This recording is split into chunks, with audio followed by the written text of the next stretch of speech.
et sœurs, que la paix et la grâce de notre Seigneur et Sauveur Jésus-Christ soient avec vous.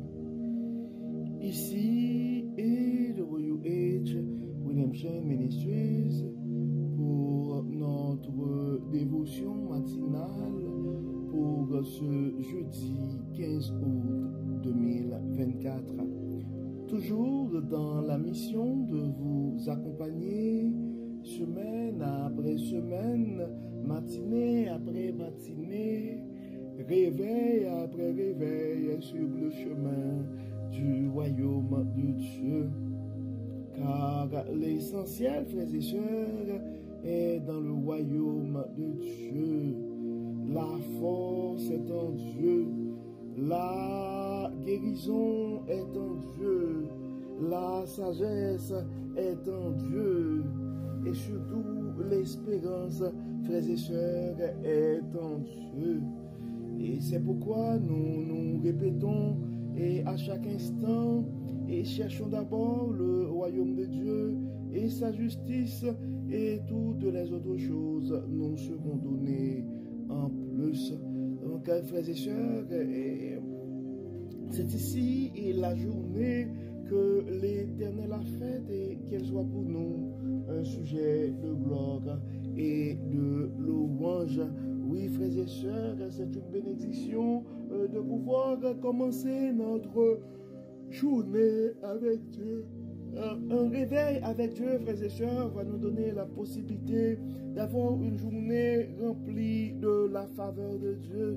Et en accumulant des journées remplies de la faveur de Dieu, nous allons finir par avoir une année remplie de sa bonté. Et en accumulant des années remplies de la bonté de Dieu, nous allons finir par avoir une vie comblée de ses plus riches bénédictions sur plusieurs générations. Oui, et frères et sœurs, c'est une bénédiction. Et à chaque fois qu'on a l'occasion de commencer notre journée avec notre Dieu, oui, si tu as envie ce matin, tu as intérêt à louer, à donner gloire à Dieu. Car la parole nous dit que tous ceux qui respirent louent l'Éternel. Beaucoup n'ont pas survécu cette nuit, frères et sœurs, ils ne se sont pas réveillés. Dieu a probablement un plan pour ta vie.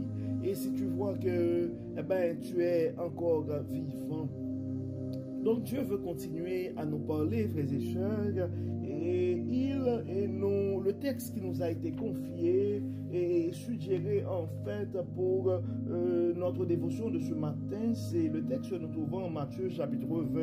Nous allons lire les 16 premiers versets. Matthieu chapitre 20, les 16 premiers versets. Et c'est un texte qui parle de la parabole du vigneron et de ses ouvriers. Voici en effet à quoi ressemble le royaume des cieux. Un propriétaire sort le matin de bonne heure afin d'embaucher des ouvriers pour travailler dans son vignoble. Il convient avec eux de leur donner comme salaire une pièce d'argent pour la journée, puis il les envoie dans sa vigne.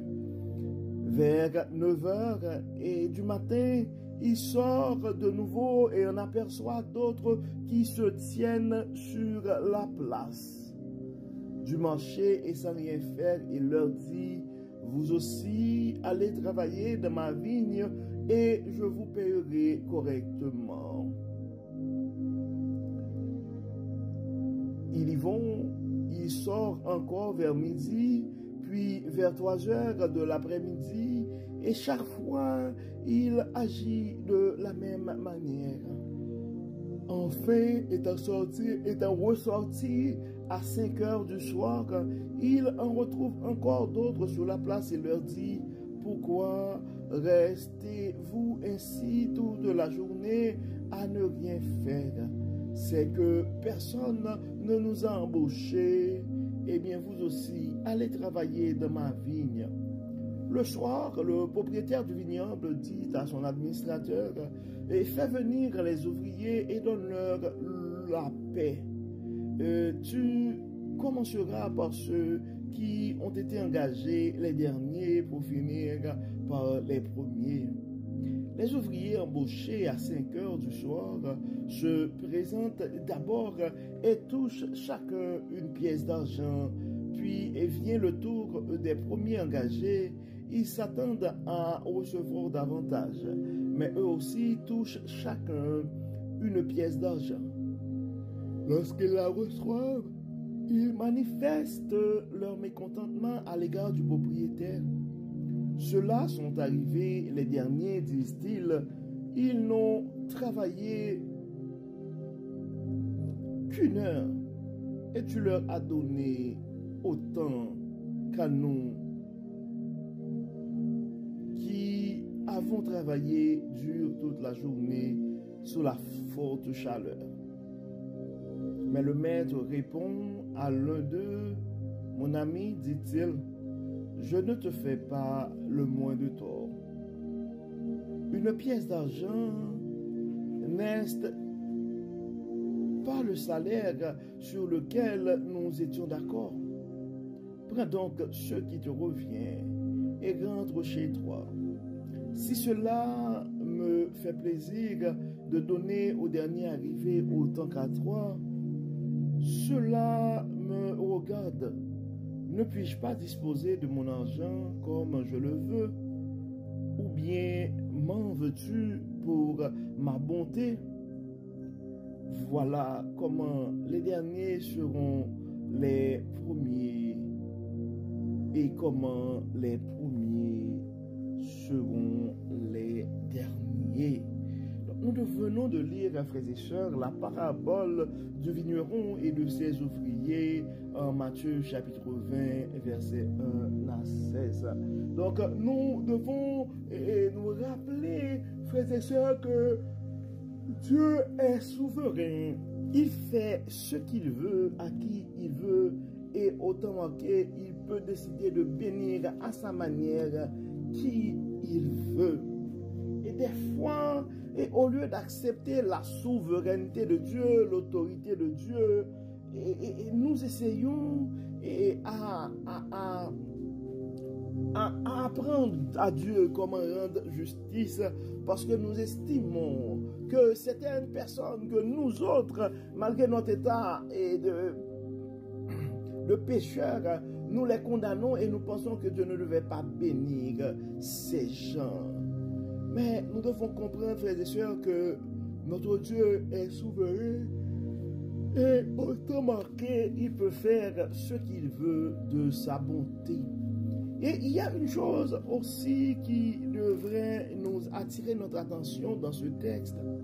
Et des fois, nous regardons notre passé, nous regardons les erreurs que nous avons commises. Nous décidons que, moi, je n'ai plus droit à la faveur de Dieu. Je n'ai plus droit à la bonté de Dieu. Ça ne vaut plus la peine d'essayer. Ça ne vaut plus la peine de reprendre mon parcours sur le chemin du royaume.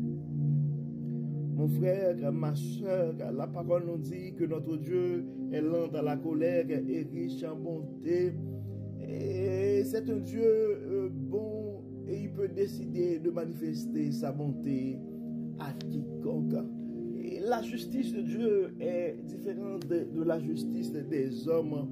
Et c'est un texte qui nous rappelle aussi à ne pas prendre le temps de compter ou de regarder les bienfaits de l'autre, mais prends le temps de compter les bienfaits de Dieu dans ta vie. On dit souvent le salut est personnel, mais des fois nous arrêtons à regarder, à juger, à commenter la relation que nous estimons que les autres ont avec Dieu. Mais en fait, des fois, on voit l'erreur du frère, mais on ne connaît pas dans ces moments intimes, dans ces prières de confession avec Dieu. Et vous n'êtes pas témoin de tout ça. Et pourrait comprendre que Dieu, dans sa souveraineté, dans sa bonté, peut décider de bénir quiconque. Donc, deux choses à retenir, frères et sœurs, pour ce matin. La première chose, nous devons nous rappeler que notre Dieu est souverain. Il fait ce qu'il veut, quand il veut, avec qui il veut, de sa bonté.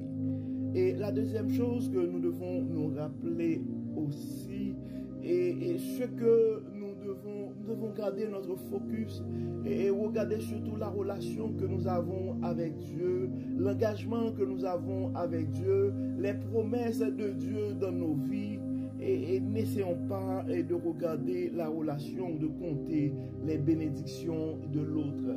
Essaie de compter les bénédictions de Dieu dans ta vie. Et sois reconnaissant, mon frère, sois reconnaissante, ma soeur, car Dieu peut décider à bénir qui il veut, quand il veut. Prenons le temps de compter les bienfaits de Dieu dans nos vies et d'apprécier les bénédictions dans nos vies. Et rappelons-nous que notre Dieu est souverain. Donc nous allons prier, frères et sœurs, afin que Dieu puisse nous aider à accepter des fois que le voisin, donc les bénédictions du voisin pourraient être différentes et même de plus grande quantité que nous autres. Maintenant, nous n'avons pas à garder le focus sur les dons de l'autre, sur les bénédictions de l'autre, sur la manière que Dieu manifeste sa bonté envers l'autre, mais nous allons surtout apprécier les bienfaits de Dieu dans nos vies. Prions Dieu, frères et sœurs.